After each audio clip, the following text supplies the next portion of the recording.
Con todas y todes. En primer lugar me presento. Mi nombre es Clara Soto y yo soy recién egresada de Sociología y también ex representante estudiantil ante el Consejo de Facultad de Ciencias Sociales.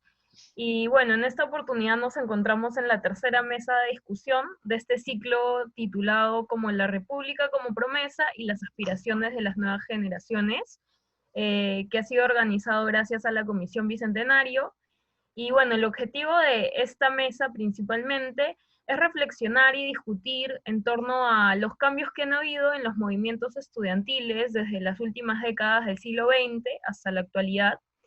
Y bueno, de hecho esta mesa surge también como una iniciativa de la representación estudiantil, pensando un poco en la pregunta de cuál ha sido el papel de los movimientos estudiantiles en las luchas y los cambios que se han dado más a nivel nacional, para poder reflexionar en torno al papel y la importancia de estos actores estudiantiles en todos estos cambios acontecidos a lo largo de los años, ¿no?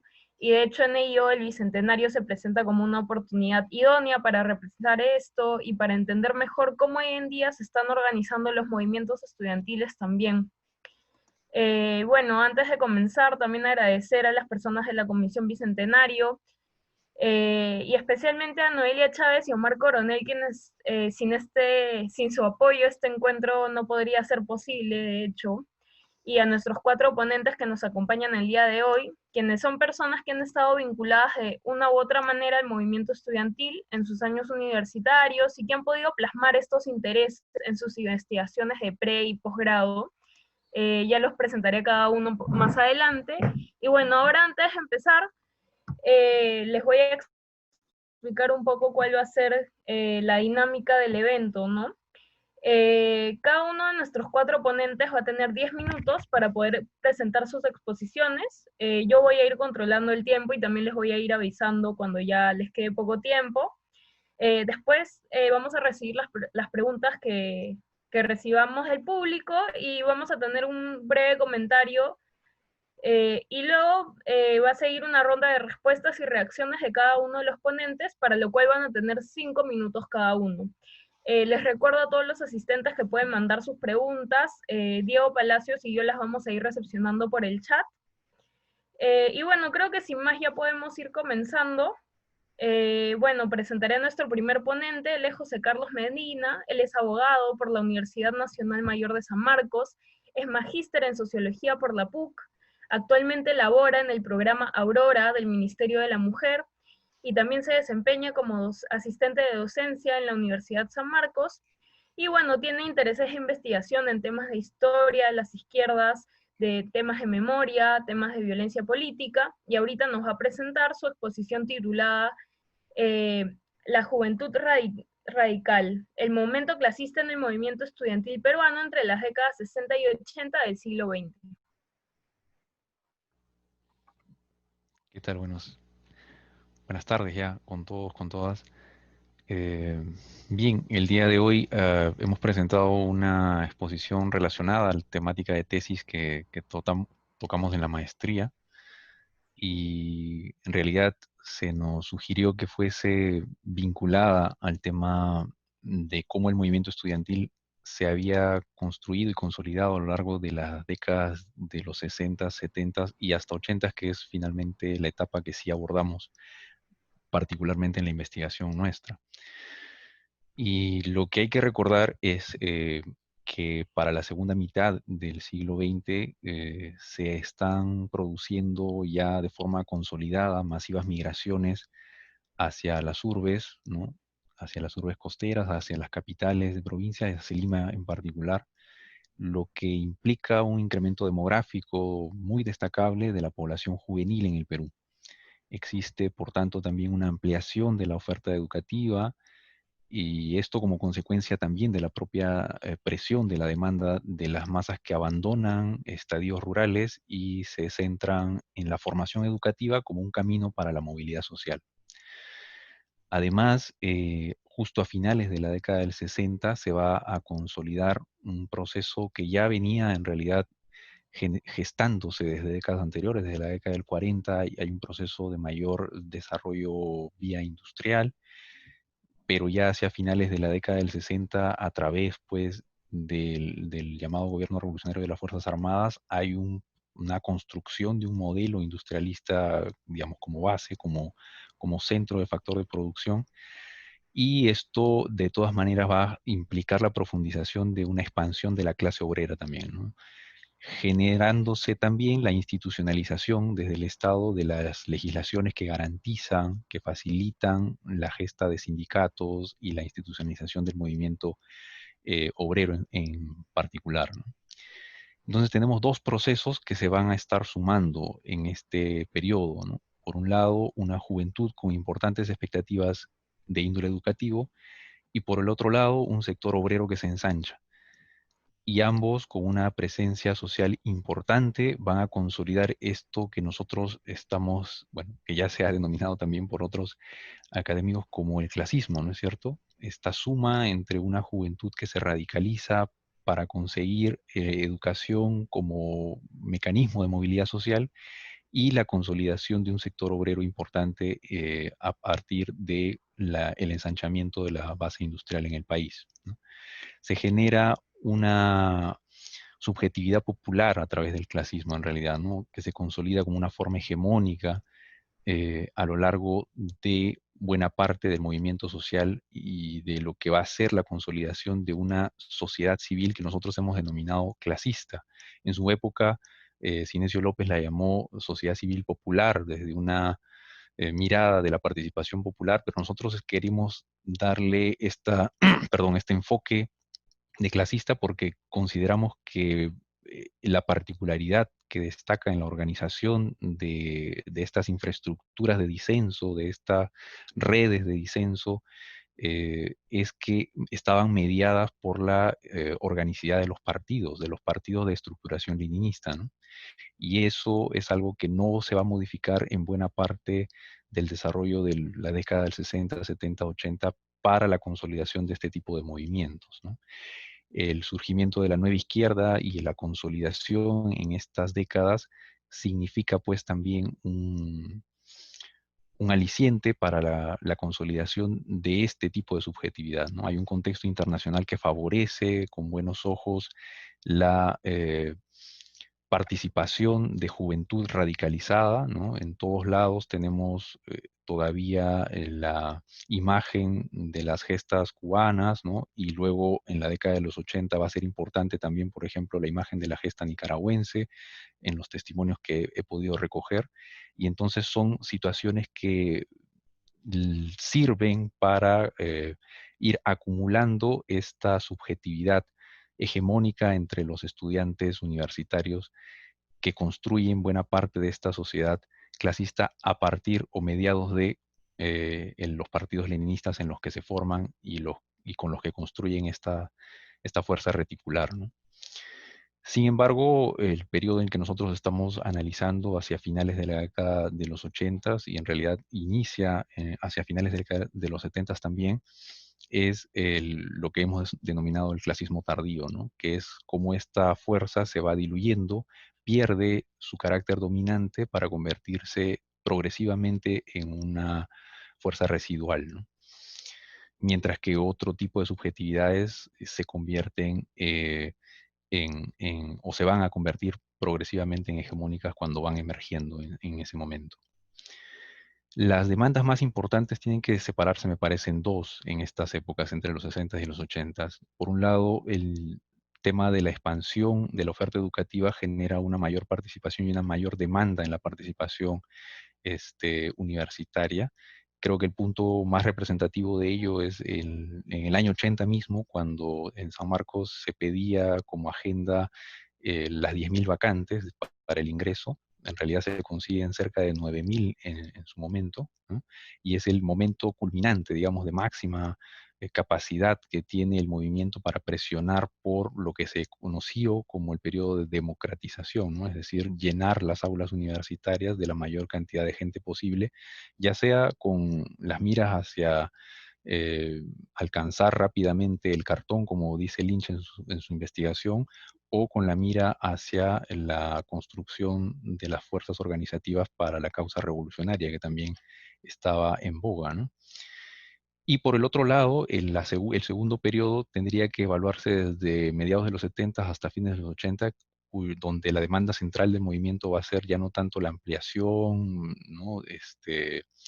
De los espacios educativos, sino más bien la demanda central va a ser la financiación del Estado para la subsistencia misma del ámbito de la universidad, porque la presión de los recortes del gobierno militar, la devaluación monetaria en la crisis de los 80 generan prácticamente la total inoperancia de la universidad, ¿no? Entonces, en su momento va a ser también una importante demanda el tema de la subsistencia a través de las rentas, ¿no?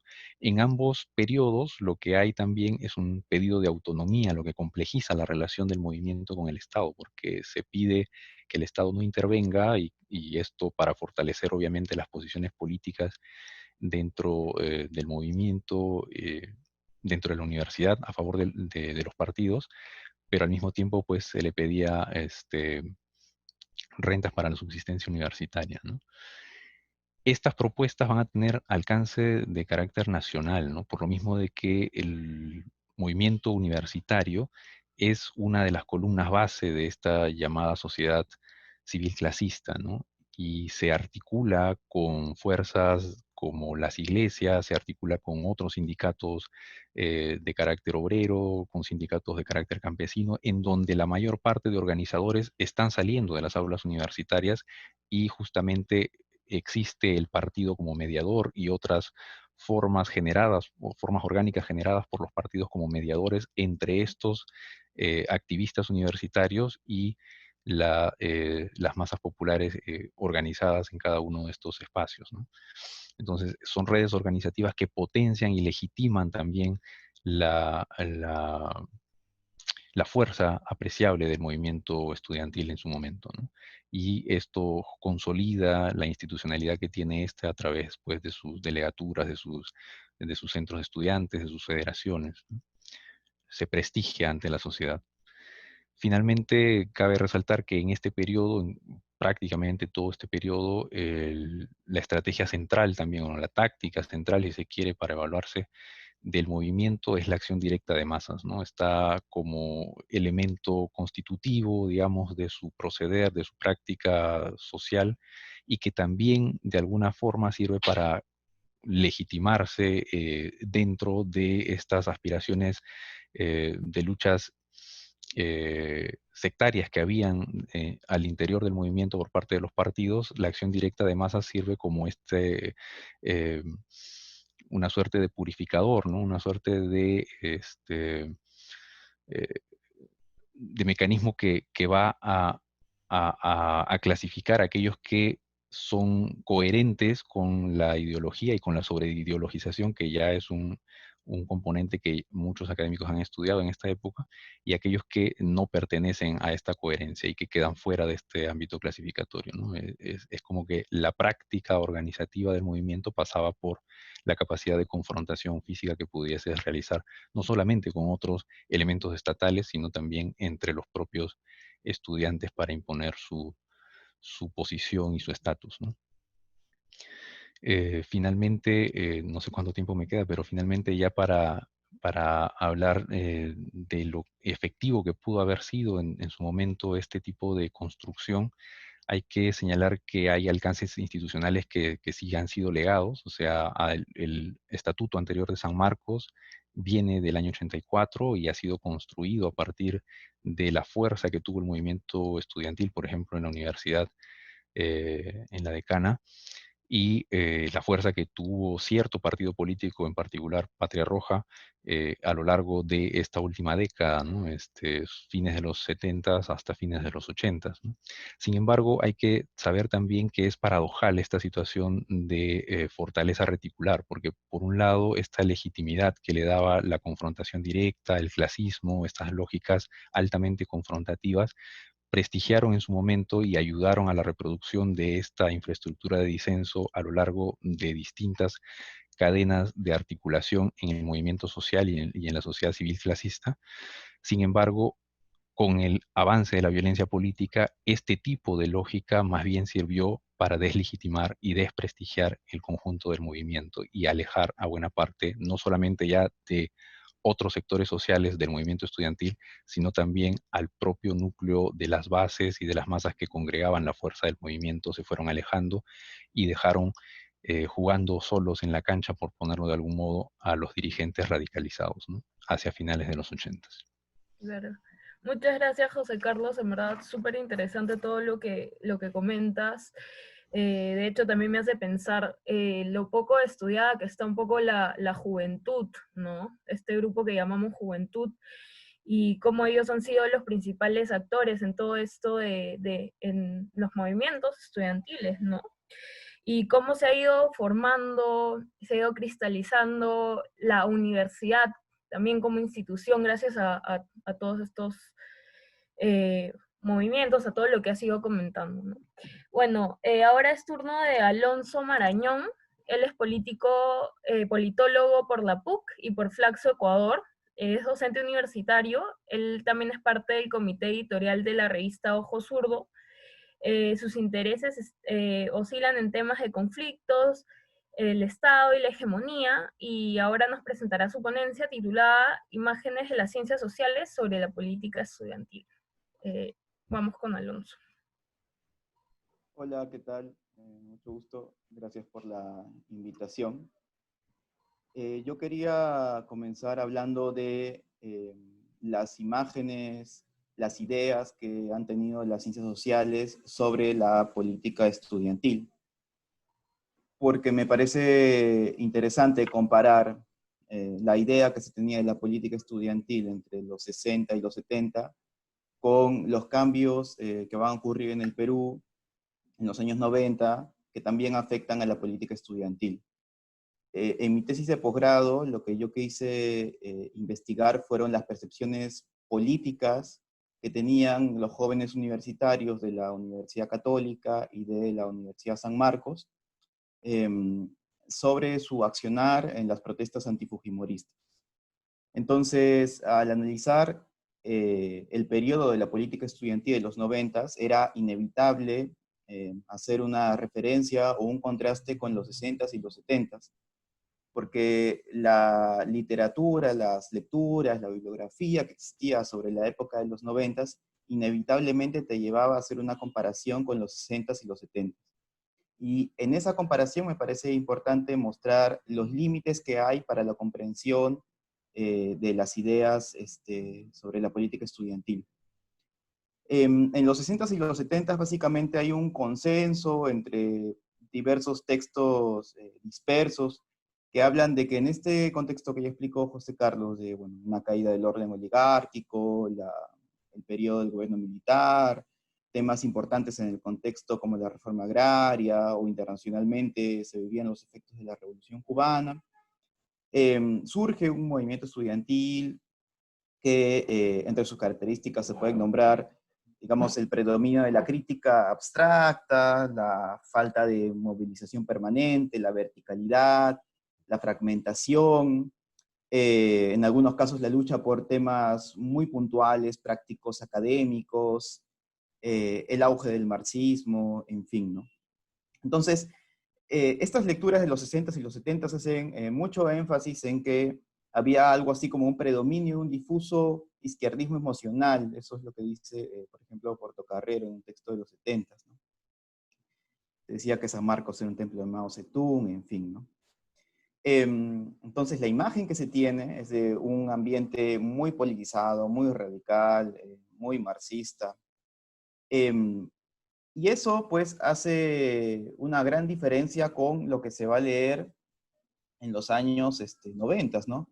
Que más bien las lecturas, lo que hacen énfasis, es en un contexto donde las organizaciones políticas están muy débiles, están muy decaídas. La mayoría de jóvenes, si antes se plegaron a la política, pues ahora se pliegan a su vida personal. Más bien piensan que la política es una actividad que desprestigia, que no tiene ningún rédito, ningún beneficio para su trayectoria individual y menos aún grupal, etcétera, ¿no? Y en los años 90, entonces, prácticamente lo que yo noté en las lecturas que existían era que la política estudiantil o había muerto o estaba desaparecida o no existía ningún hecho muy importante, ¿no? Incluso cuando se hablaba de las protestas que se inician en el año 97 y que van hasta el 2000 contra Fujimori y el Estado, la idea de la antipolítica seguía vigente, ¿no? Era prácticamente, bueno, marchan porque obviamente Fujimori representa entonces la política, entonces ellos marchan contra la política, pero como marchan contra la política, entonces no quieren organizarse, y por lo tanto entonces sus acciones no tienen ningún impacto a futuro, ¿no? Y por eso entonces me puse a investigar qué es lo que había sucedido en el caso de San Marcos y Católica, para corroborar si efectivamente había este escenario tan antipolítico en contraste con, digamos, lo que era la edad de oro de los 60, de los 70. Pues, ¿no? Y lo que pude encontrar un poco, bueno, es que efectivamente había un contexto que cerraba la participación de varias maneras. En el fujimorismo, bueno, el acceso a la participación institucional estaba cerrado, el Congreso estaba copado por una mayoría fujimorista, las élites más poderosas estaban con Fujimori, existía mucha represión, no solamente en la calle, sino también en la vida privada, a través del Servicio de Inteligencia Nacional, en fin, ¿no?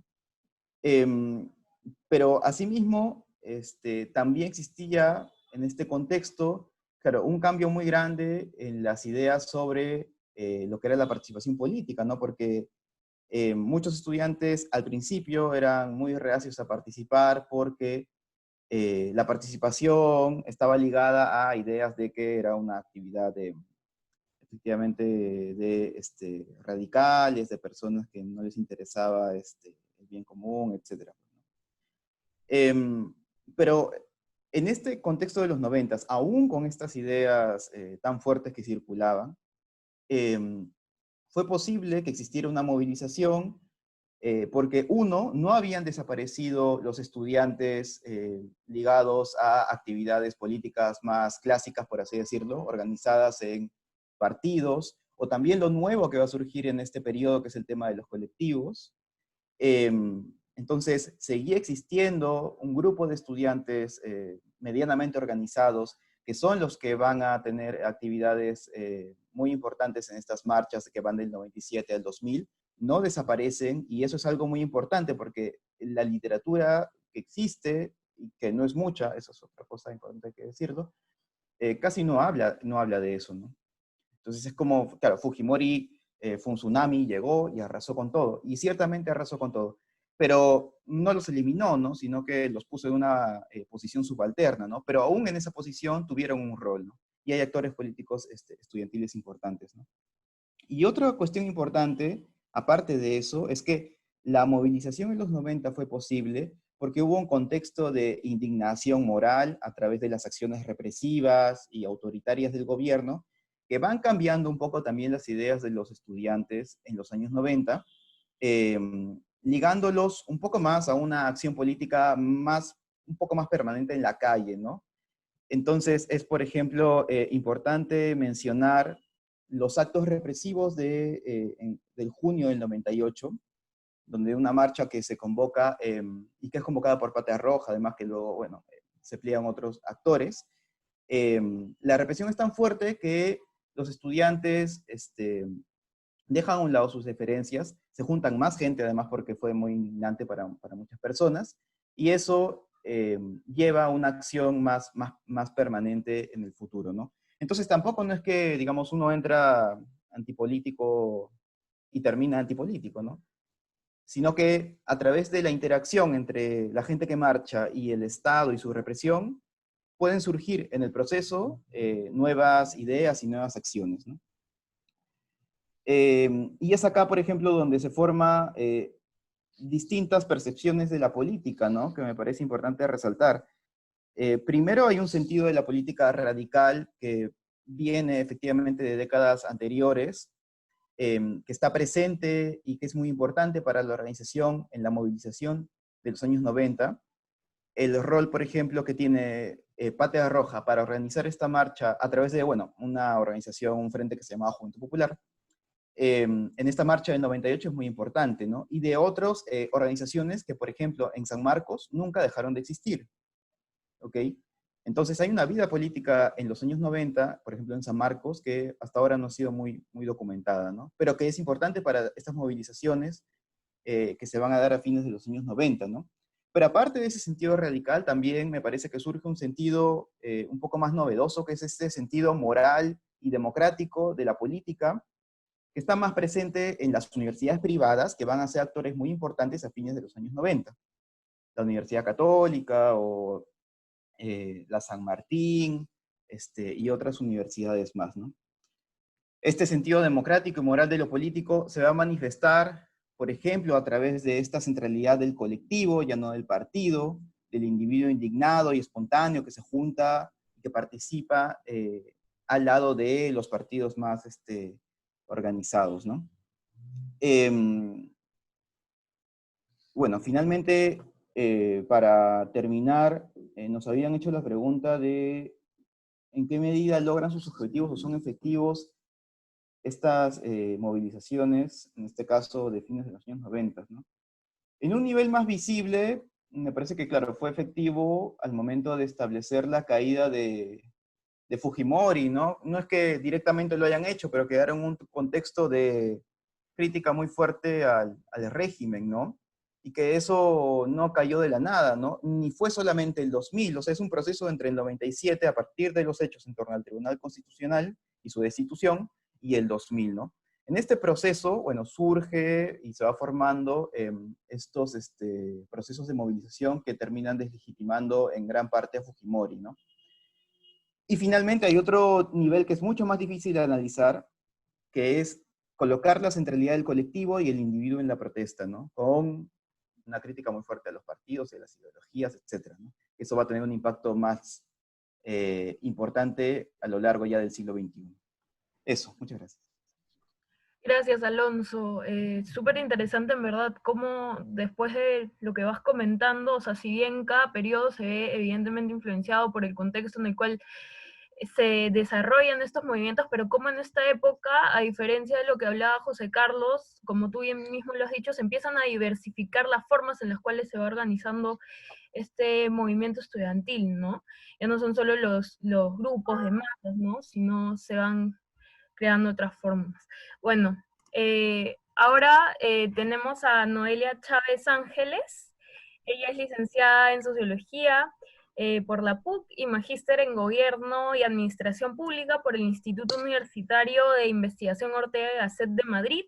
Ella ha sido predocente, docente, investigadora en la PUC, asesora de la SUNEDU y del MINEDU, y bueno, ahora nos estará presentando su ponencia titulada Movimiento Estudiantil o Estudiantes en Movimiento. Vamos con Noelia. Hola Clara, ¿qué tal? Muchas gracias por la invitación también, a ti, a Omar, y a pensar esta mesa en conjunto. Voy a compartir mi pantalla para mostrar una pequeña presentación que he elaborado y que me ayude a tener digamos, la estructura. Sí se ve, ¿verdad? ¿Ya está? Ok. Voy a ponerla en presentación grande y voy a minimizar esto de acá. Me vas avisando, Clara, cualquier cosa con el tiempo. Ya. Bueno, qué interesante es poder empezar esta presentación luego de escuchar a José Carlos y Alonso, porque justamente estamos pues yendo o avanzando un poco en las décadas y en el tiempo, ¿no? Y creo que justamente plantear esta pregunta que pongo acá como el título de la presentación es importante, ¿no? Porque Alonso nos está presentando un cambio, básicamente, de cómo había una estructura, digamos, con algunos valores interesantes hacia José Carlos nos presentaba esto, ¿no? En los 60, 70, y cómo en los 90 esto comienza a transformarse desde una apatía política, pero que reconfigura qué es lo político o empieza a pensarse qué es lo político. Pero eran estudiantes, ¿no? Entonces yo me pregunto, ya hacia la primera década del siglo XXI, finales en realidad estamos hablando de un movimiento estudiantil como si fuera algo homogéneo, como si fuera algo que no... digamos, no sé, demasiado homogéneo, articulado, ¿no? Como si fuera una bolita, una esfera, digamos, que está muy, tiene unas características muy fijas, ¿no? O si estamos hablando también durante ya esta primera parte del siglo XXI de en realidad estudiantes que se mueven, ¿no? Y para esto es que yo quería presentarles mi investigación que hice gracias a la Católica, al departamento y a Narda Jico, al grupo Jico, sobre las marchas en Lima en el año 2014 y 2015, ¿no? Pero antes de esto quería presentarles también desde dónde parto, ¿no? Para mí, o sea, pensando qué es un movimiento estudiantil, que es lo que nos reúne ahora, ¿no? Y acá pongo algunas ideas sobre lo que es el movimiento, desde varias perspectivas teóricas, pero quisiera como que tengamos alguna idea en común de qué hablamos cuando hablamos de un movimiento social. Y estamos hablando básicamente, ¿no?, de protestas que se sostienen en el tiempo, que desafían al Estado o al poder y buscan cambios, ¿no? Cambios en diferentes niveles, ¿no? En diferentes niveles. Pero que no es solamente esto, sino que este movimiento social pues tiene una organización, no tiene que ser estable, ¿no? Pero una organización al fin y al cabo, tiene unos recursos que se movilizan, tiene un repertorio de acción colectiva, ¿no? Una serie de estrategias, tácticas, narrativas que se muestran en el espacio público, pero también en el espacio virtual durante esta época, y que tienen una identidad compartida, ¿no? Tienen una serie de objetivos, de una agenda, tienen un pegamento, algo que junta al movimiento, ¿no? Y que además no surge de la nada tampoco, sino que hay una estructura de oportunidades políticas que va a facilitar el movimiento o también va a, digamos, puede, digamos, no facilitarlo, ponerle algunas trabas, esa estructura de oportunidad política en donde puede surgir un movimiento social, ¿no? Y hay otra cosa que también mencionaba Clara, que es ¿de qué hablamos cuando hablamos de estudiantes o de jóvenes, ¿no? Cuando hablamos de estudiantes, pensamos pues en usualmente jóvenes, de acuerdo a, si no me equivoco, el INEI acá en Perú, el SENAJU, son personas de entre 15 a 29 años de edad, así más o menos es el rango. Y además son estudiantes porque forman parte de una institución educativa, ¿no? Y cuando pensamos en una institución educativa, pensamos, pues, hay estudiantes en el colegio, ¿verdad? En la educación básica, en los institutos técnicos, pedagógicos, etcétera, artísticos, o también en la universitaria, ¿no? Pero usualmente cuando pensamos en movimiento estudiantil, pensamos en estudiantes universitarios, que ha sido una constante a lo largo de los años, no solamente en Perú, sino en otros países, desde el Grito de Córdoba en los años 20, que eso implica una reivindicación y una resignificación de lo que es la universidad. Pero también podemos pensar de que tal vez la universidad es uno de los pocos espacios educativos en donde a partir de la legislación se permite que haya representantes estudiantiles y es una forma de hacer política, cosa que no está muy difundida en otros espacios de educación, ¿no? Como en la básica o en los institutos. Entonces eso también es importante de tenerlo en cuenta. Entonces, finalmente, ¿de qué hablamos cuando hablamos de movimiento estudiantil? Y acá yo tengo más preguntas que respuestas para iniciar digamos, los resultados de mi investigación, ¿no? A veces pensamos en un movimiento articulado por estudiantes, no sé si articulado es la mejor palabra, pero deberíamos pensarlo, no es articulado por estudiantes, es un movimiento que se tiene que identificar como estudiantes, ¿no? Un movimiento estudiantil, yo soy parte de un movimiento estudiantil, tiene una agenda, la agenda del movimiento estudiantil tiene que estar vinculada a la universidad o a la educación. Pensemos, por ejemplo, algo que nos puede sonar mucho a todos, que son el movimiento chileno de estudiantes de básica, incluso con la Marcha de los Pingüinos en el 2006, como las movilizaciones por la educación pública gratuita y de calidad en el año 2011 en Chile, ¿no? Vinculado al tema educativo. ¿Tiene que ser así o pueden haber otras agendas, ¿no? O cómo ha cambiado la propia agenda de la propia universidad o de la educación, ¿no? Y el ámbito de acción, ¿cuál es de este movimiento? ¿Es dentro de la universidad o también es fuera de la universidad? Y lo que nos presentan, pues, nos han presentado los ponentes anteriores, es que en realidad la agenda traspasa a la universidad, ¿verdad? Pueden haber agendas que no son necesariamente vinculadas a la educación o a la universidad misma, sino que van mucho más allá. Entonces me pregunto yo, ¿no? ¿Qué ha pasado en los últimos años con el movimiento estudiantil o el movimiento de estudiantes, ¿no? Y yo hice esta investigación donde cogí dos marchas, o dos movilizaciones de jóvenes, digamos, en el año 2014 y 2015, que son los Pulpines, que ustedes deben conocer, muchos de ustedes deben conocer bastante bien, y Toma el Bypass, ¿no? Y lo que yo intenté hacer fue intentar comparar estos dos con algunas categorías, ¿verdad? Acá está la metodología, lo que hice fue coger ambos, pensarlos como casos que podrían decirnos varias cosas, a pesar de que uno es nacional a nivel pulpín, los pulpines tiene que ver con el régimen laboral juvenil, ¿verdad? A nivel nacional, mientras que las marchas por el bypass son locales en Lima, pero finalmente muchas de las acciones se desarrollaban en la ciudad de Lima, ¿no? Nuestro país es muy centralizado, entonces se realizaban acá. Y además, pero además tenían finales diferentes, ¿no? Mientras que uno lograba derogar una ley, el otro no lograba frenar la construcción del bypass, ¿no? Entonces hice como estudio o aproximación comparativa, cualitativa, utilizando la observación participante, las entrevistas semiestructuradas, fuentes secundarias varias para poder hacer esto. Y bueno, acá les presento algunas cosas con el esquema que nos sugirió Omar para la presentación, ¿no? Las oportunidades, y esto es bien importante por lo que nos comentaba Clara también, ¿no? En qué contexto surgen, ¿no? Y estas movilizaciones, a diferencia de las que nos han presentado anteriormente, surgen en un espacio democrático, ¿no? Supuestamente estamos en una democracia, ¿no?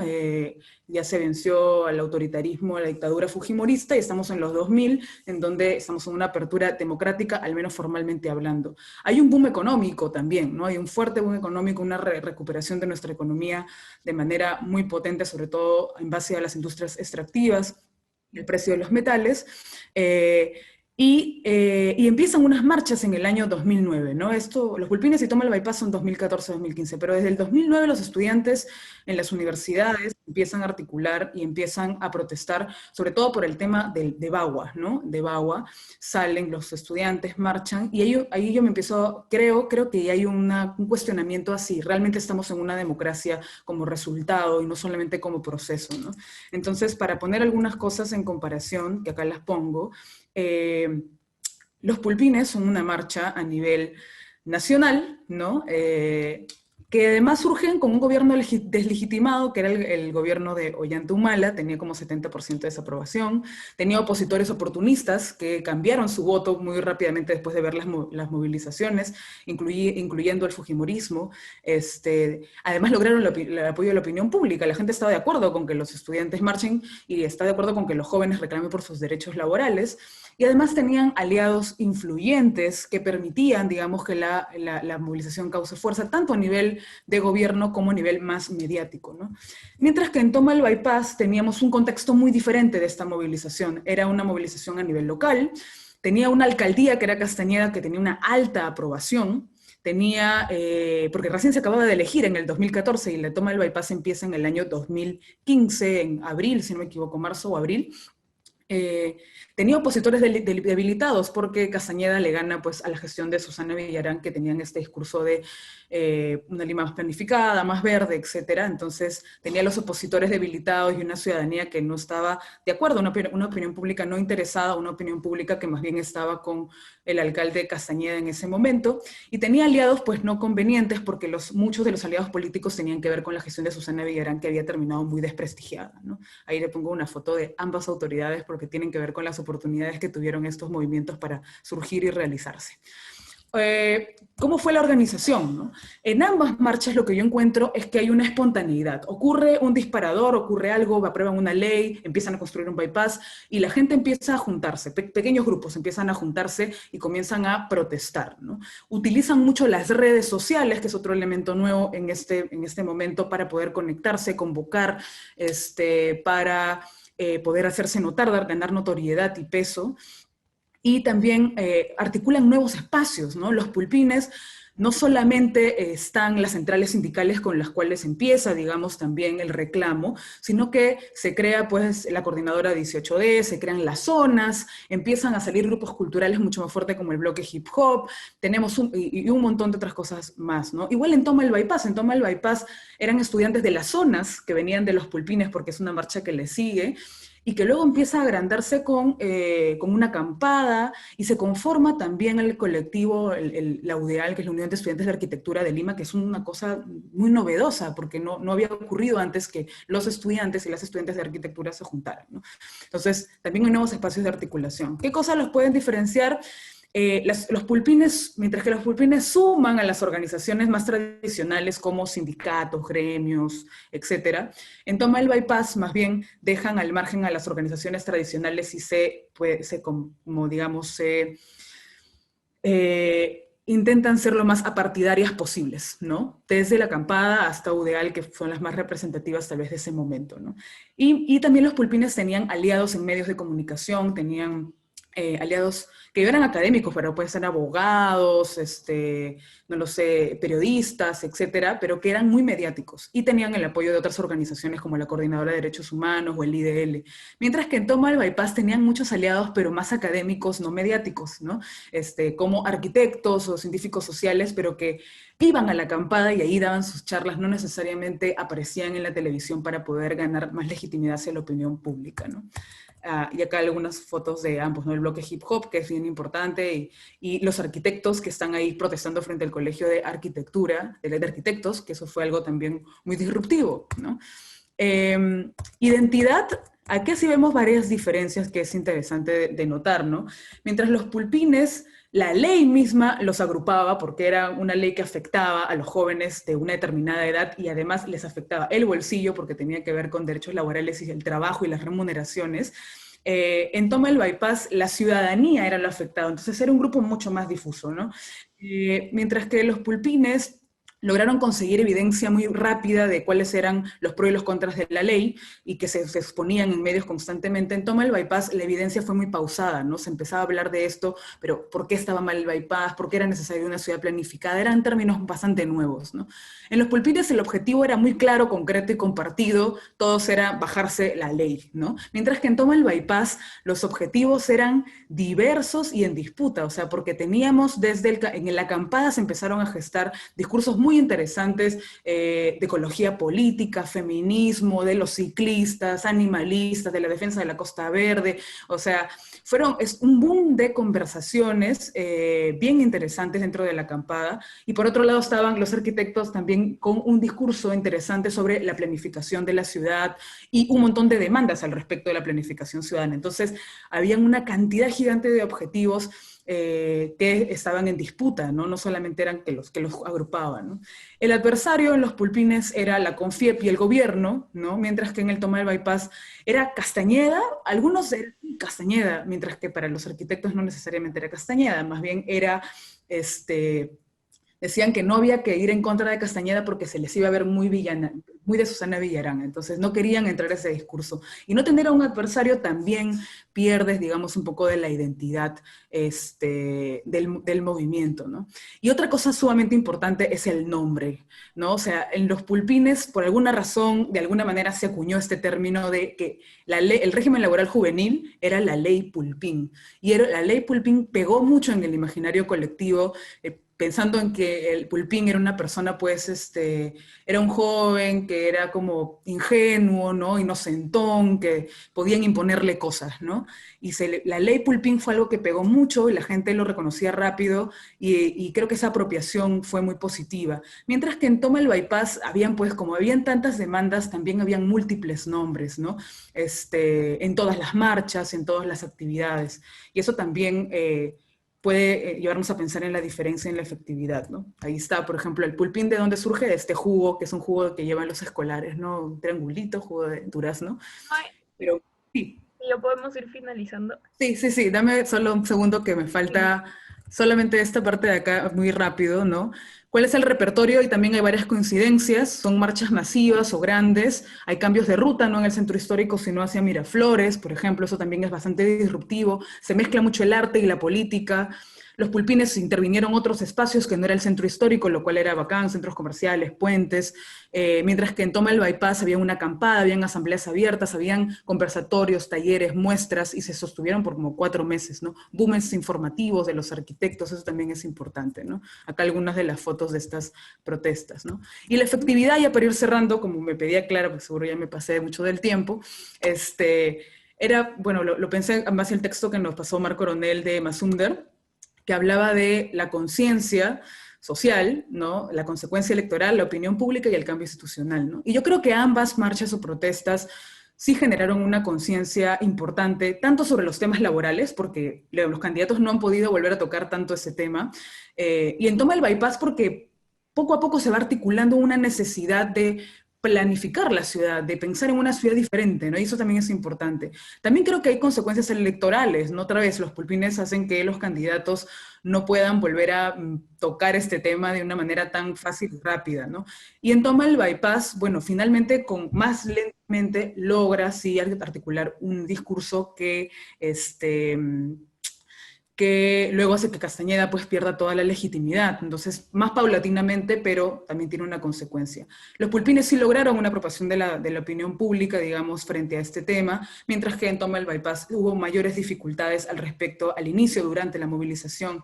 Y en el cambio institucional, los pulpines sí lograron una derogación clara de la norma, mientras que en Toma el Bypass el cambio institucional todavía es más complicado, ¿no? Tal vez podemos pensar en la Autoridad Única de Transportes, pero de todas maneras es algo que es a mediano plazo, ¿no? No es una consecuencia tan directa de la movilización, ¿no? Entonces, solamente para cerrar, tenía estas últimas reflexiones, ¿no? Y lo que yo pienso cuando analizo estas dos marchas en esta limitación, ¿no? En esa limitada aproximación o estudio, que son solo dos protestas, dos movilizaciones, es que yo lo que veo acá son estudiantes, porque la mayoría sí son estudiantes, son personas que están estudiando en algún lugar, pero son estudiantes en movimiento, con identidades muy diversas y articulándose por temas a veces fuera de lo educativo, ¿no? Luego que son estudiantes que cuentan con mucha capacidad de organización y de movilización de recursos, que utilizan nuevos repertorios de acción colectiva y sobre todo con mucha potencia las redes sociales para lograr esta confluencia.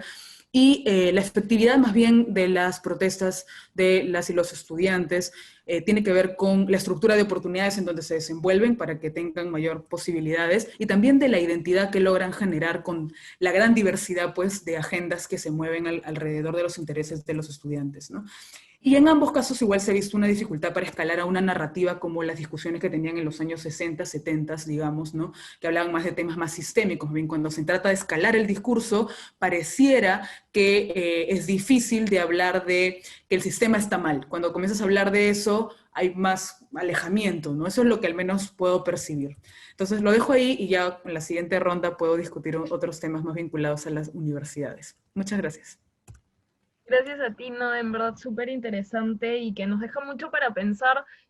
Esto que tú misma dices, que es como estas demandas van más allá del tema universitario y de este grupo que en verdad yo creo que se conoce muy poco, que es la juventud, ¿no?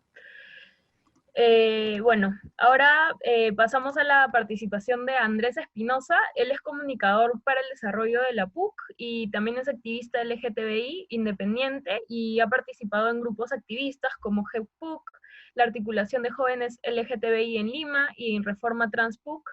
Actualmente se desempeña como predocente del curso de Comunicación y Medios Digitales en la Facultad de Ciencias y Artes de la Comunicación de la PUC y también como especialista en comunicaciones en la ONG Cooperación, y ahora nos va a conversar sobre su trabajo titulado Reforma Trans PUC, Activismo Estudiantil LGTBI e Incidencia Política en la primera iniciativa por el reconocimiento de la identidad de género en una universidad peruana. Vamos con Andrés.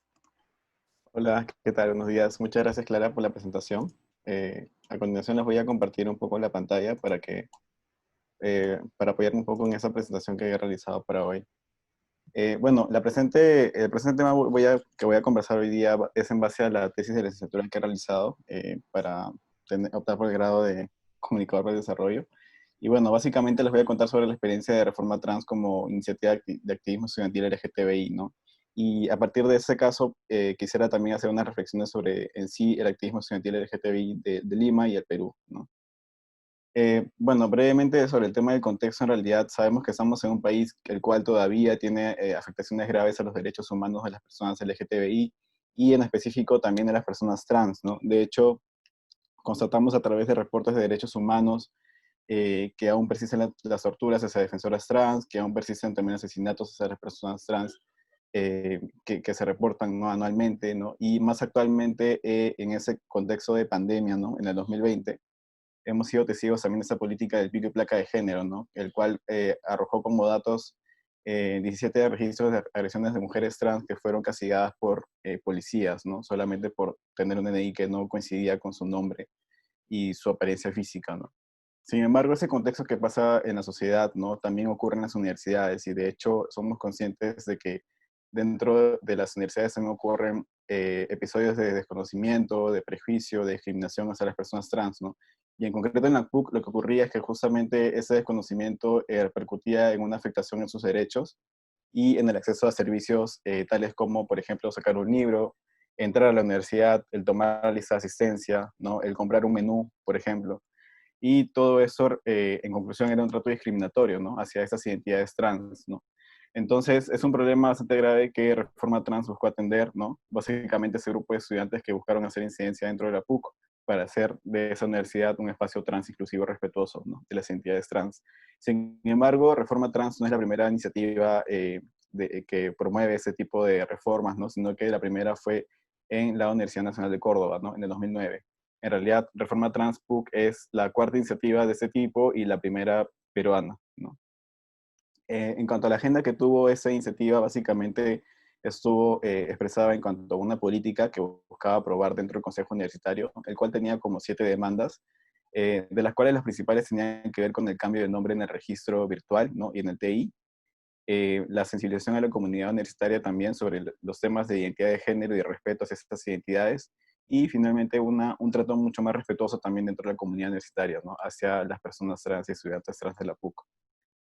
Ese era el objetivo que se desarrolló en 3 momentos, ¿no?, en los cuales el tercer momento sería como que el que tuvo un despliegue mayor de actividades dentro de la iniciativa, ¿no?, y el cual estuvo enmarcado entre los años 2016 y 2017. En realidad, en ese tercer momento es cuando se aplican mayores actividades de reuniones con aliados como de GESE, que es ese grupo de investigación de derechos, género, sexualidad, reuniones de trabajo también entre ellos para poder articular una agenda, actividades que se han desarrollado dentro de la universidad y fuera de ella también, cartas de incidencia, competiciones de docentes también, cartas de congresistas que finalmente reforzaban también ese proceso de incidencia, actividades culturales y también acciones mediáticas, ¿no?, los cuales repercuten positivamente también en el marco de su estrategia para poder colocar el tema en agenda, ¿no? Ahora, algo muy importante que me parece que es clave subrayar es también el tema de cómo se organizaron, ¿no? Y aquí tengo que abogar también por el tema comunicacional porque siento que es muy importante en el desarrollo de esta iniciativa, ¿no? De hecho, ellos como eran un grupo bastante reducido de 5 personas, tuvieron que hacer malabares y poder organizarse y dar orden a su trabajo, ¿no? Y eso se expresó básicamente en una organización por comisiones que tenían que ver básicamente 3, que era una comisión de investigación, otra de incidencia y otra de comunicación. Sin embargo, dado que eran solamente 5 estudiantes, esto también repercutía en una carga de trabajo bastante fuerte, ¿no?, y la cual también devino un poco en un desgaste durante el proceso de incidencia. Por ello fue bastante importante el tema del cuidado y contención entre los miembros, ¿no?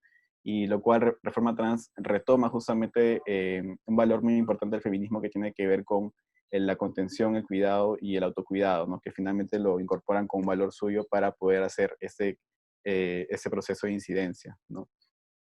Otro dato importante creo que también es clave sobre el entendimiento de cómo se desarrolló Reforma Trans es que este ejercicio de incidencia también es una oportunidad para aprender nuevas habilidades, ¿no?, y capacidades de comunicación que están vinculadas con el tema de un proceso de incidencia. Y tiene que ver, por ejemplo, en este caso de Reforma Trans, que se aprendieron capacidades como reconocer públicos y reconocer los mejores mensajes y argumentos que podrían funcionar para poder sensibilizarlos respecto a ese tema, ¿no? Lo otro es que también, dado que varios de ellos eran LGTBI, de hecho el momento de enunciarse a cada momento como miembros de Reforma Trans, les ayudó también a poder reforzar esta enunciación de sus identidades, ¿no? Y esto repercute finalmente en un empoderamiento de sus personas. Y bueno, una capacidad también importante tiene que ver con el desarrollo del cuidado en equipo, ¿no?, el trabajo en equipo, que eso se refuerza a medida que van también entendiendo que hay una necesidad de que el grupo tenga una cohesión un cuidado, ¿no?, frente no solamente al desgaste de hacer incidencias, sino también a los comentarios negativos que hay en las redes sociales, a las burlas que de repente vienen hacia la iniciativa de parte de estudiantes de la Universidad de la PUC, ¿no? En cuanto a la estrategia, en realidad Reforma Trans tuvo un vínculo bastante fuerte con aliados, ¿no? Y eso es bastante clave para el logro de su objetivo, dado que se articularon con actores de la PUC, que eran principalmente de la Dirección Académica de Responsabilidad Social, el Grupo de Investigación de Derecho de Género y Sexualidad, REASPUC, y algunos miembros del Consejo Universitario, ¿no? A su vez que también se aliaron con aliados externos como PRONCIS y Amnistía Internacional. Lo que hubo en común en esos dos aliados es que en realidad, lejos de protagonizar la lucha que estaban impulsando Reforma Trans, en realidad buscaron empatizar con esas vivencias, ¿no? Y acompañarlas para poder lograr los objetivos que se habían trazado. Y en ese marco de colaboración con aliados, en realidad se despliegan una serie de acciones que finalmente repercuten positivamente en el logro de objetivos, ¿no? Tal es primero el tema de la redacción de la propuesta, de la política que se busca aprobar, que fue impulsada por DGESI, por la DARS, ¿no? Este documento tiene un sustento bastante académico, bastante jurídico también, y que finalmente da unas razones bastante contundentes, ¿no? Al momento de ser debatido en el Consejo, ¿no? También tiene que ver el tema del cuidado emocional frente al desgaste de los miembros de Reforma Trans, que es impulsado bastante por la DARS, ¿no? Con ese enfoque de psicología que tienen dentro de la oficina como parte de su quehacer hacia la PUC, ¿no? El tema de incidencia que también se ve reforzado por los argumentos jurídicos que despliega de GESE, ¿no? Junto a los REA y en su constante diálogo para poder defender la propuesta, y también el apoyo a iniciativas académicas que es impulsado por la DARS, ¿no? Dado que hasta ese momento los grupos LGTBI también carecían por momentos de poder desarrollar actividades dentro de la PUC, ¿no? Sin embargo, con las facilidades que podía brindar la DARS, se podían hacer actividades como en el Tontódromo, en los jueves culturales y también en apariciones en medios más institucionales de la universidad, ¿no? Como una contribución final también de esos aliados es que se da un seguimiento a la aprobación de esa medida, ¿no? Porque una cosa es aprobarla, pero otra cosa es finalmente que eso se aplique y que sea realmente ejecutado por las autoridades de la universidad. En cuanto al logro de objetivos, yo diría que, bueno, lo principal es lo evidente, ¿no? Que se logró esa aprobación de esa política, ¿no? Luego del proceso de incidencia y de el proceso que llevó a cabo también los REAS dentro del Consejo Universitario, pero sobre todo se generó también mayor conciencia sobre el tema, porque en realidad era un tema que no se había discutido hasta entonces dentro de la PUC, ¿no? Y eso se ve reforzado también con una cobertura mediática del caso, dado que era súper disruptivo el hecho de que se aprobara una medida como esta en una universidad católica, ¿no? Lo cual también repercute positivamente en la discusión sobre la medida en el Consejo Universitario, porque coloca una presión mediática, ¿no? En las autoridades al dar a entender que habían ojos puestos sobre la decisión de si se aprobaba o no la reforma trans, ¿no?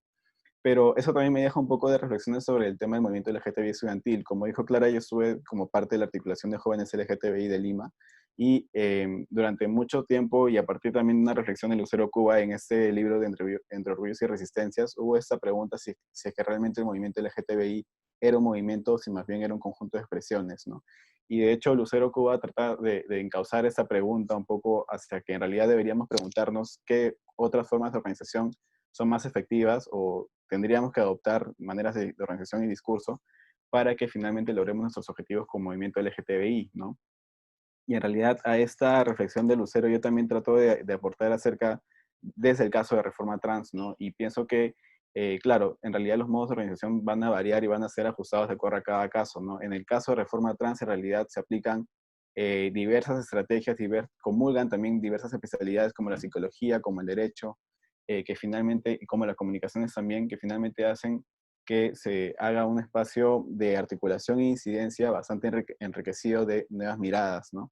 Y que en realidad se debe dar paso también a otras formas de organización para un poco salir a la idea de que el movimiento es solamente uno inamovible, ¿no? O que tiene como unas pautas súper cerradas de cómo debe organizarse, porque en realidad Reforma Trans logra también un pequeño paso histórico dentro de la universidad que finalmente desencadena que eso se inicie en otras universidades como la Universidad San Agustín de Arequipa, ¿no? Y es un proceso que está mucho más localizado en un contexto bien pequeño como la universidad, ¿no? Pero que finalmente repercute hacia afuera también, ¿no? Entonces, eso también como da cuenta de cómo las nuevas maneras de organizarse de los estudiantes LGTBI y en general el movimiento estudiantil generan también cambios y pasos históricos en el reconocimiento de derechos de las personas, y en ese caso de las personas LGTBI. Muchas gracias. Muchas gracias, Andrés. En verdad, súper interesante todo lo que has comentado.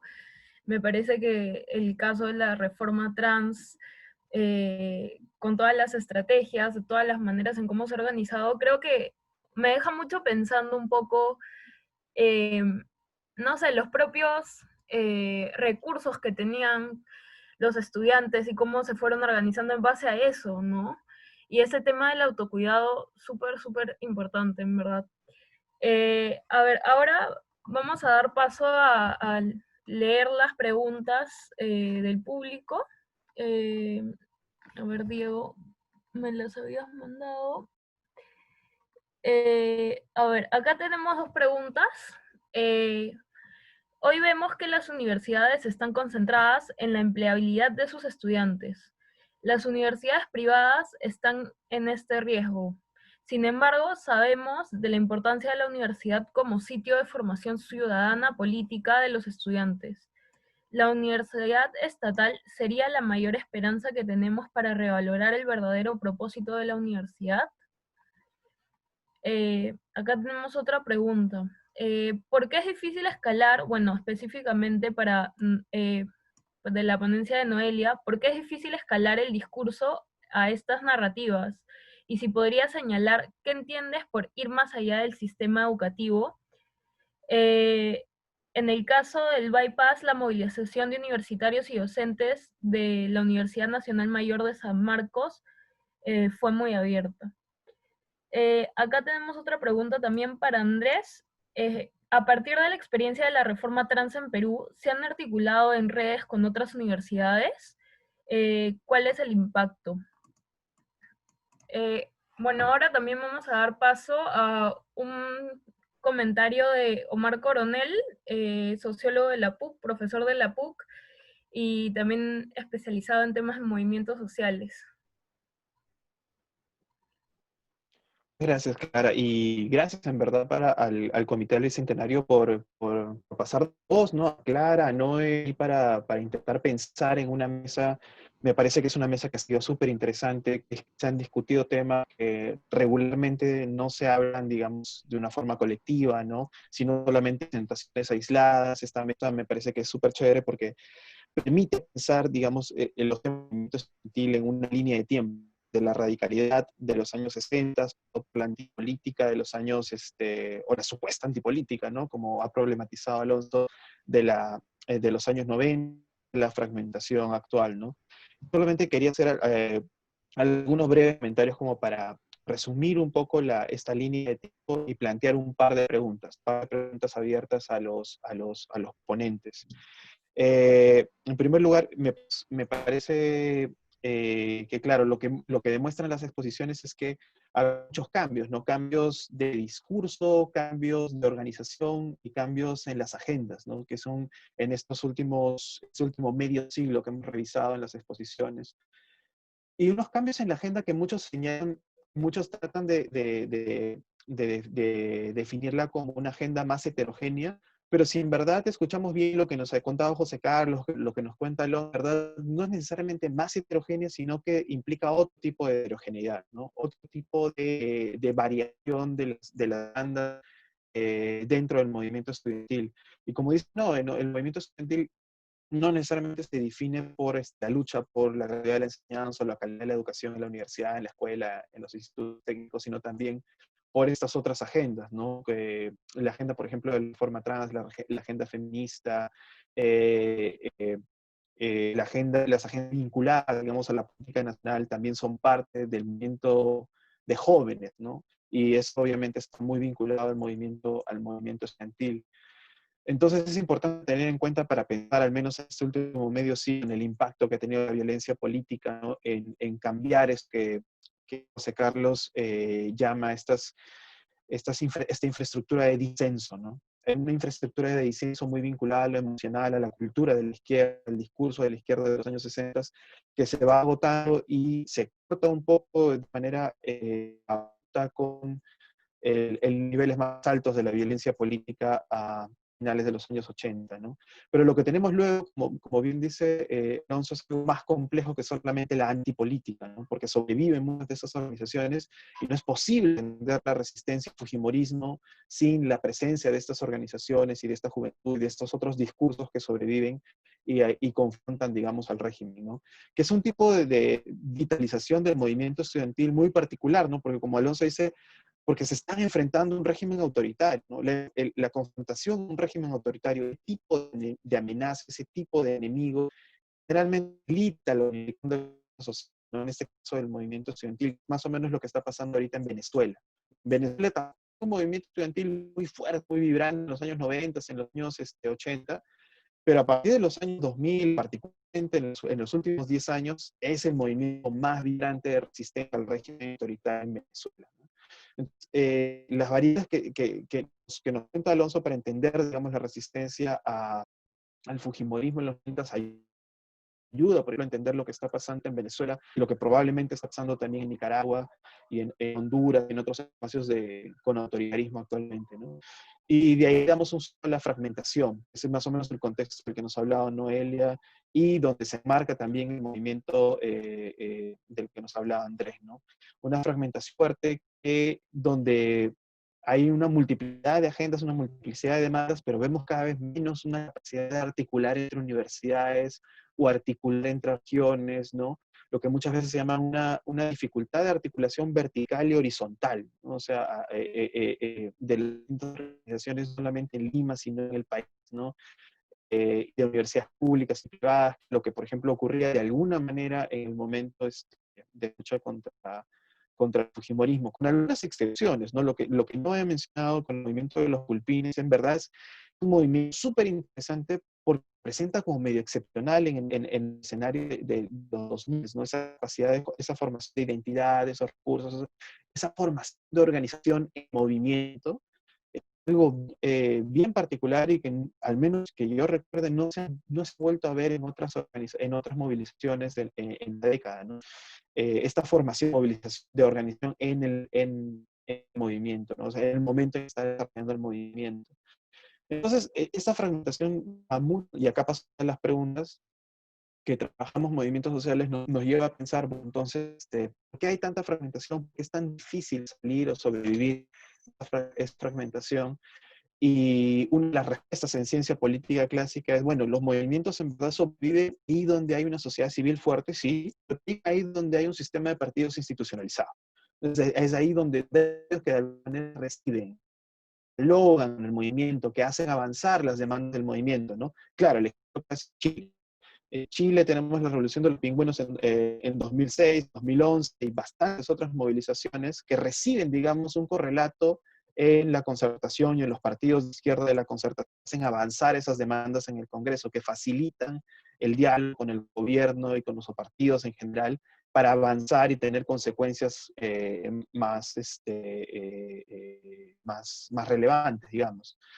Sin embargo, uno piensa, bueno, ya, y claro, además tenemos en Chile que muchos de los dirigentes de estos movimientos estudiantiles pasaron a ser luego políticos profesionales, ¿no? O sea, dentro de los partidos políticos. Entonces, esta es generalmente la narrativa que uno tiene de la ciencia política clásica, ¿no? Bueno, los movimientos se hacen fuertes, sobreviven, tienen efectividad, ahí tienen este ping-pong con los partidos políticos que hacen efectivas sus demandas en el Parlamento y le dan sostenibilidad a largo plazo, ese ping-pong, que de alguna manera existe en los años 70 y en los años 80 también, sobre todo en los años 80, ¿no?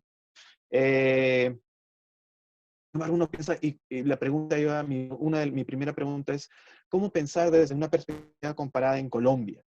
Colombia es un país que sí se parece más a nosotros, ¿no? Es un país con violencia política, con una izquierda muy debilitada, con un sistema de partidos no tan terrible como el nuestro, pero digamos en franco por proceso de desinstitucionalización, ¿no? Sin mucha organización de la sociedad civil. Entonces es un país que se puede comparar más en varios niveles con el Perú. Y sin embargo, en Colombia sí surgió un movimiento estudiantil robusto hacia inicios de esta década, ¿no? En el 2011, donde se formó la Mesa Amplia Nacional Estudiantil, MANE, centralizó muchas de las demandas, no solo a nivel de Bogotá, sino a nivel nacional, aunque sí era una organización bastante más capitalina.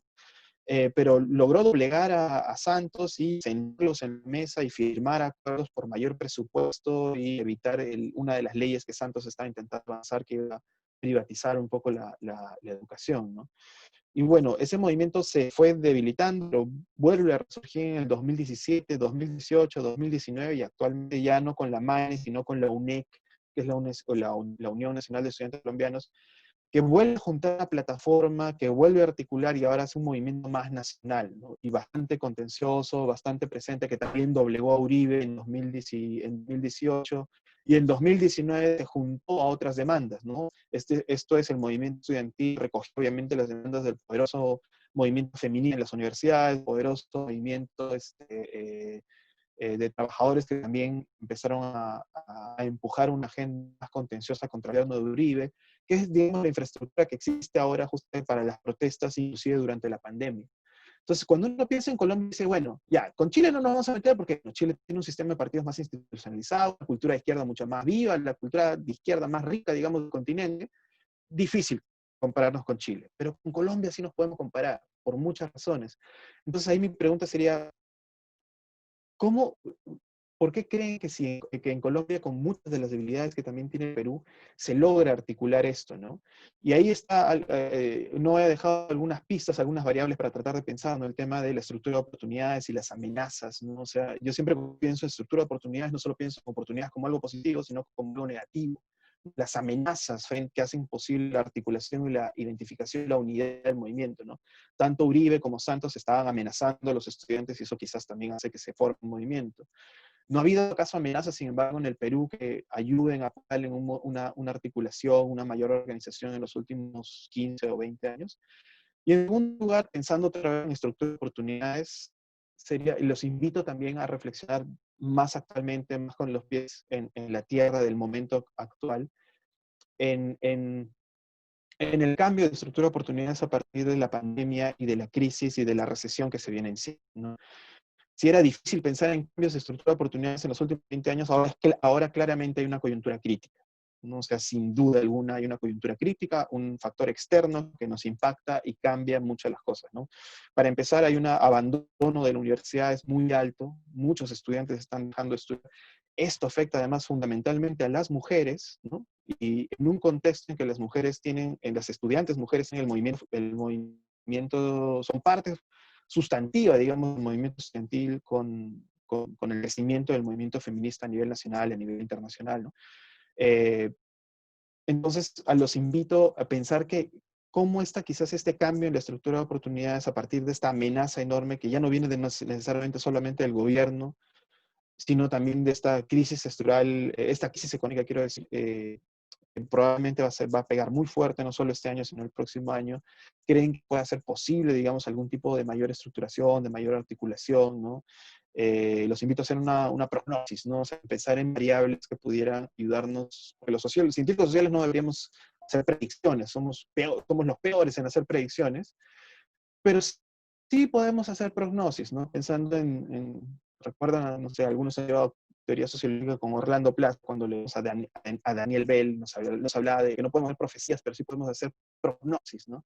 Pensar en algunas variables y cómo estas variables articulan para imaginar, digamos, distintos escenarios, ¿no? ¿Qué escenarios imaginan con el movimiento estudiantil después de esta coyuntura crítica, en medio de esta coyuntura crítica? Eso sería todo, en verdad. Muchas gracias por las presentaciones. Se aprende un montón, siempre se aprende un montón con ustedes. Muchas gracias, Omar. De hecho, sí, súper interesante también, no solo, bueno, más allá del tema del contexto y la estructura de oportunidades y las amenazas que existen, yo también me pongo a pensar un poco por el otro lado, ¿no? ¿Cuáles son los recursos con los que cuentan los estudiantes, las estudiantes, para poder movilizarse, ¿no? Y cómo eso también ha ido, o sea, se puede pensar de distintas maneras en los distintos contextos en los cuales nos han comentado, ¿no?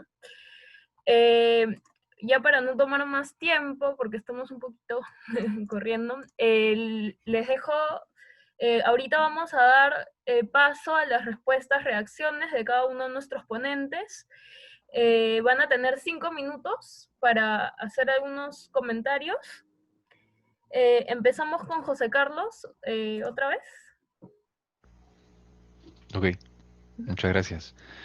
Y yo quería reflexionar un poco brevemente, con los 5 minutos que tenemos, sobre este tema de la lógica de la empleabilidad en las universidades y la posibilidad de articular ciudadanía política como un horizonte distinto, quizás desde la universidad pública, desde el movimiento.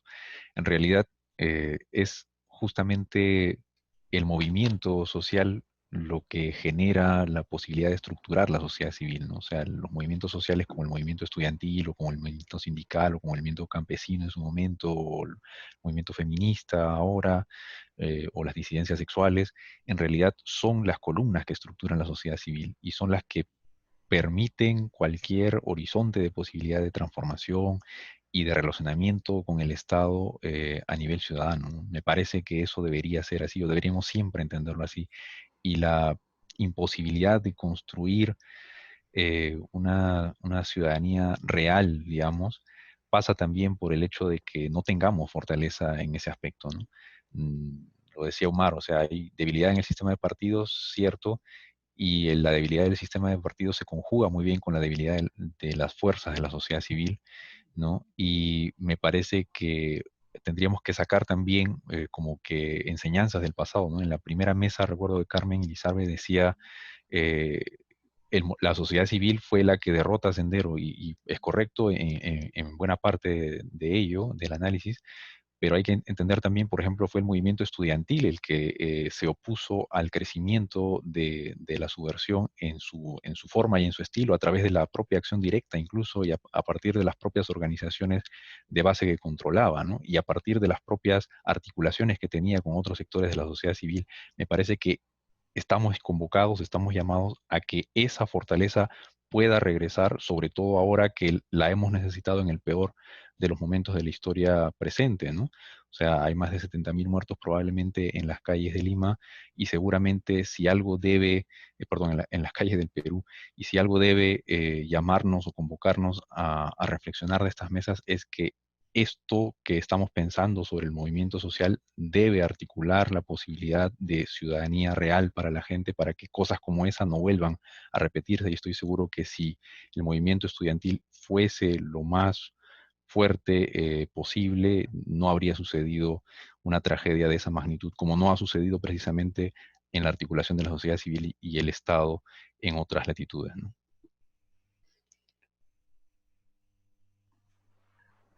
Muchas gracias, José Carlos. Ahora pasamos a Alonso Marañón. Tiene 5 minutos. Ok, gracias.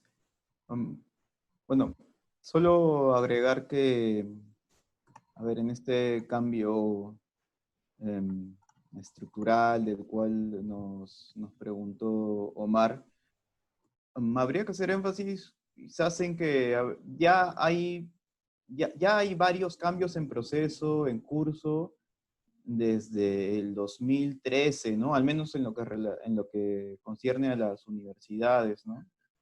Digamos, con la aprobación de la nueva ley universitaria, con la implementación de las políticas de la SUNEDU, el reordenamiento en curso que ha liderado la SUNEDU.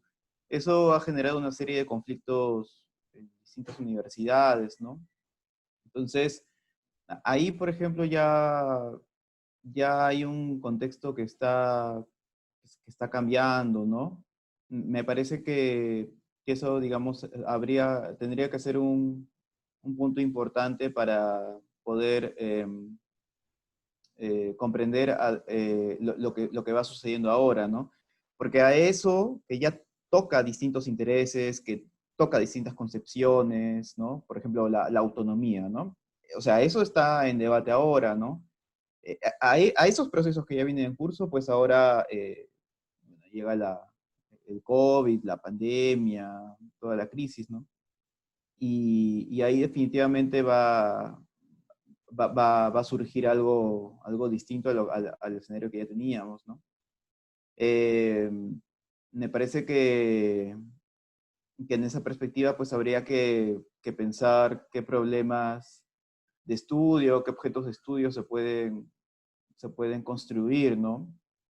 A veces en estas ideas como de marcos que tenemos en las ciencias sociales, cuando decimos la sociedad civil es débil.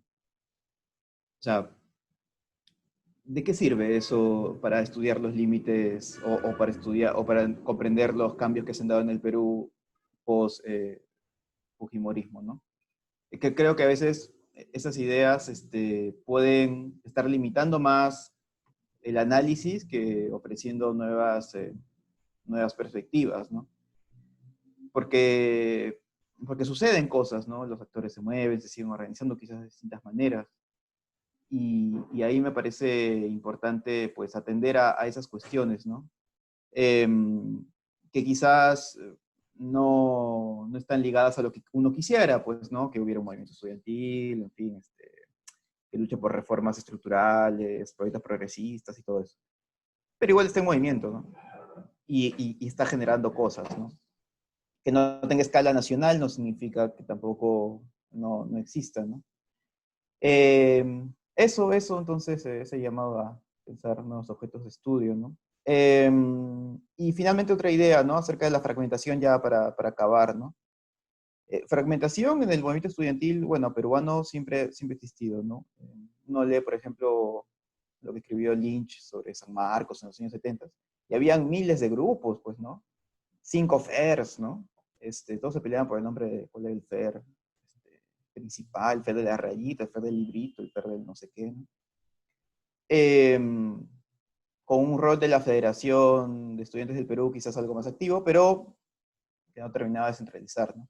Ahora, esa fragmentación en el contexto del siglo XXI toma un nuevo rumbo, me parece, porque por la crítica muy fuerte a los estilos verticales de organización política, ¿no? Que en el Perú es todavía aún más extremo, ¿no? Entonces, no es solamente la falta de algo, la falta de centralización, sino es una manera distinta de concebir la política, ¿no? Que nos gustará o no, pero existe, ¿no? Y bueno, hay varias teorías políticas al respecto, y en fin, ¿no? Pero son ideas que también van cambiando, ¿no? O sea, pensar que vamos a volver a la centralización antigua, o que todo tiene que orientarse hacia una centralización, es un poco complicado porque los mismos actores no desean eso, ¿no? Eso para agregar. Gracias. Muchas gracias. Ahora le doy la palabra a Noelia. Tiene 5 minutos también. Gracias, Clara. Sí, yo quería hacer algunas reflexiones a partir de la pregunta que planteé en mi presentación y que me va a ayudar a responder algunas cosas que han preguntado tanto el público como Omar. Y es que primero, claro, cuando yo pienso en un movimiento estudiantil, y basándome en las exposiciones de mis compañeros y mis compañeros, y lo que yo estaba planteándoles, parece como que no importa mucho el tema del que se trate, sino más bien la autoidentificación como estudiantes, ¿no? Y la articulación que tienen esos estudiantes dentro y fuera de la propia universidad, entre comillas, pensando, ojalá fuesen colegios, ojalá fuesen institutos, por ahora la referencia que más cercana tenemos es la universidad, ¿no? Entonces, yo me quedaría un poco con esa idea de que el movimiento estudiantil tiene que ver con que exista una autoidentificación como tal, ¿no?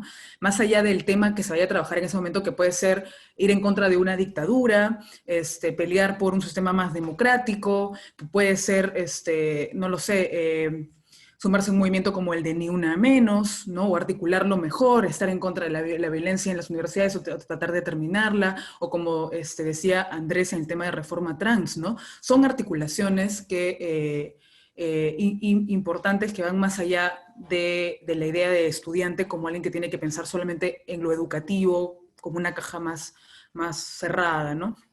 Creo que eso sería una primera reflexión que tengo al respecto, y creo que hemos tenido movimientos estudiantiles así planteados desde Córdoba, de los 20s, ¿no? En los 60s, 80s, que nos planteaba José Carlos también, en los 90s, con una articulación de estudiantes que salen por la democracia en contra de la dictadura, ¿no?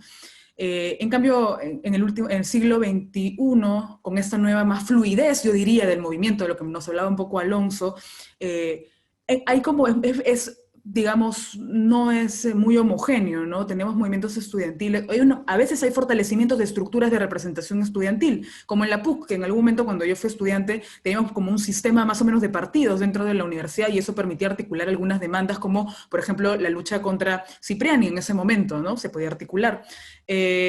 O, por ejemplo, también surge la Federación de San Marcos, que era una federación que estaba inactiva desde los años 90s, probablemente 80s, 90s, y vuelve a resurgir como federación, eso es importante, ¿no?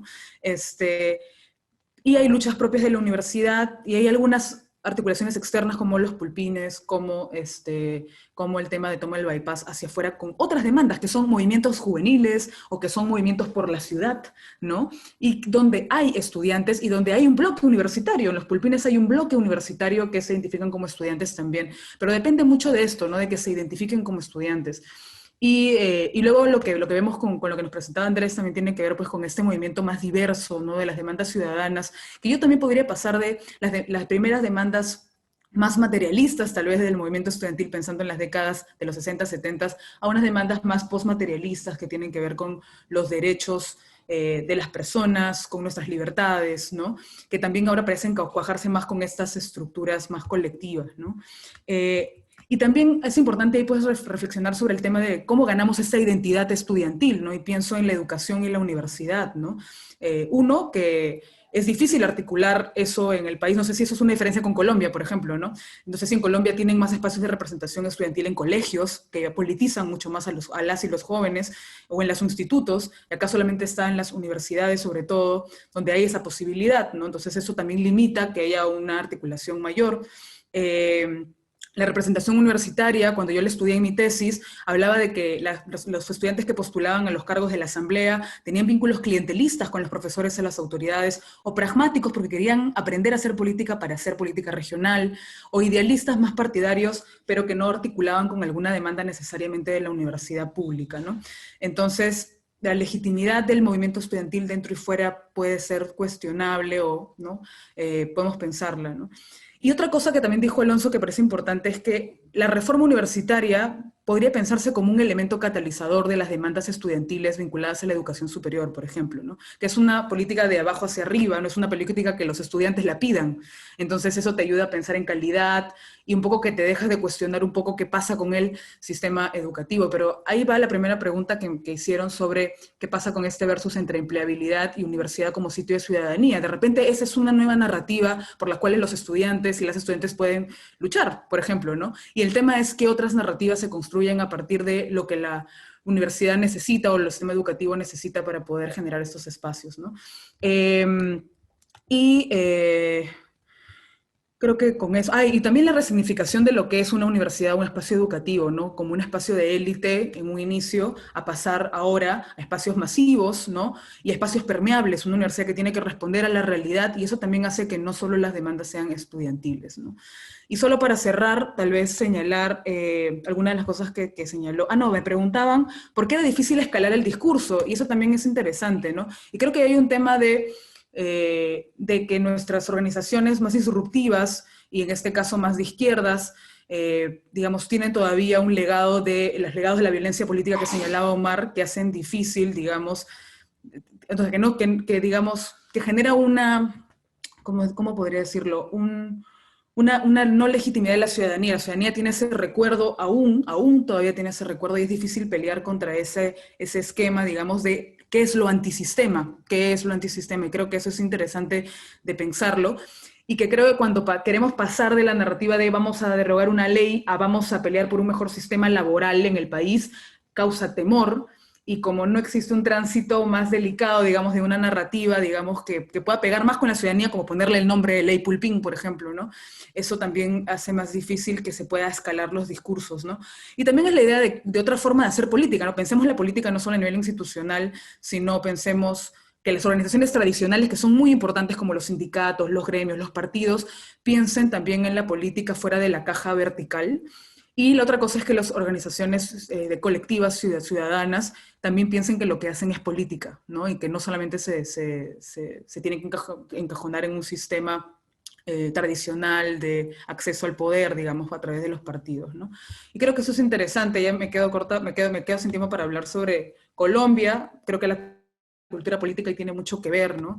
Y la demanda, hay otra cosa, ahí solamente plantear un tema, ¿no? Creo que un tema diferente con Colombia es que aquí nadie ha atacado la educación, como en el caso colombiano, que había un recorte presupuestal fuerte y que eso articula a los estudiantes como estudiantes, ¿no? Como estudiantes. En cambio acá no hubo eso, desde los años 90 se liberalizó y no ha habido un cuestionamiento a este sistema y quien empezó a cuestionarlo vino desde otro lado, no vino desde el propio estudiantil que tiene que ver con la calidad universitaria, ¿no? Entonces ahí tal vez hay un punto que se podría discutir, ¿no?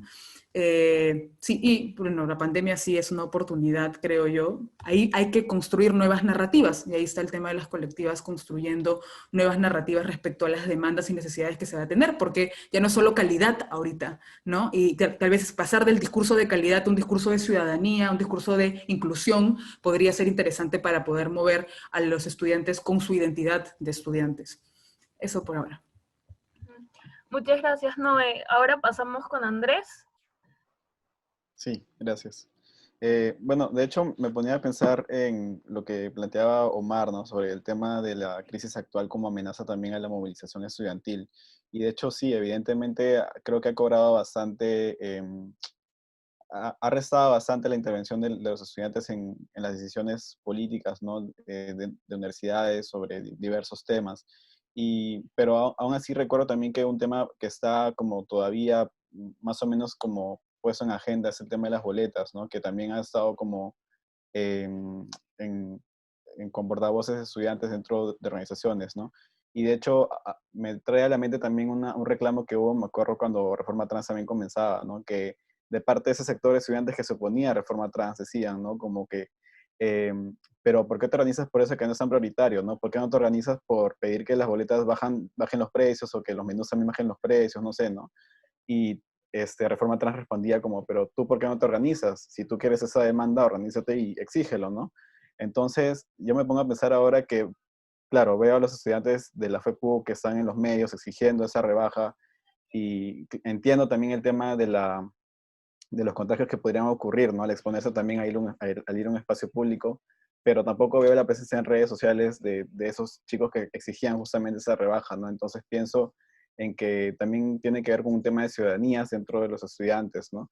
Y ahí también quería un poco abordar ese tema, esa pregunta que plantearon, ¿no? Sobre el tema de que si las universidades nacionales son como la esperanza de la ciudadanía y qué tanto hay como esa diferencia entre universidad pública y privada, ¿no? Yo en realidad creo que tanto en ambas se fomenta el tema ese tema de cómo ser a la vez que estudiante ciudadano, ¿no? Y de hecho lo he constatado en la PUC también que hay como esos programas, por ejemplo, de responsabilidad social universitaria que buscan justamente colocar el tema de la ciudadanía como una necesidad, ¿no? Sin embargo, creo que hace falta como quizás darle un matiz más político también, ¿no? De hecho, Reforma Trans también demuestra que el tema de cómo hacer incidencia dentro de una universidad es complejo y implica también aprendizajes, implica también como nuevas formas de organizarse también, ¿no?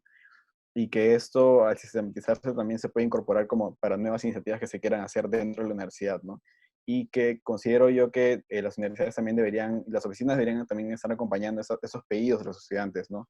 De cómo hacer incidencia para, por ejemplo, reducir las boletas. No sé qué tan factible es, porque entiendo que hay límites también en los que las oficinas no se pueden involucrar tanto también en esas exigencias, ¿no? Pero sé que también hay un margen de acción que se puede maniobrar en esos contextos, ¿no? Para que no sean solamente los estudiantes los que mueven esas iniciativas, sino que también se apoyen de administrativos, de docentes, ¿no? Para poder llevarlo a cabo, ¿no?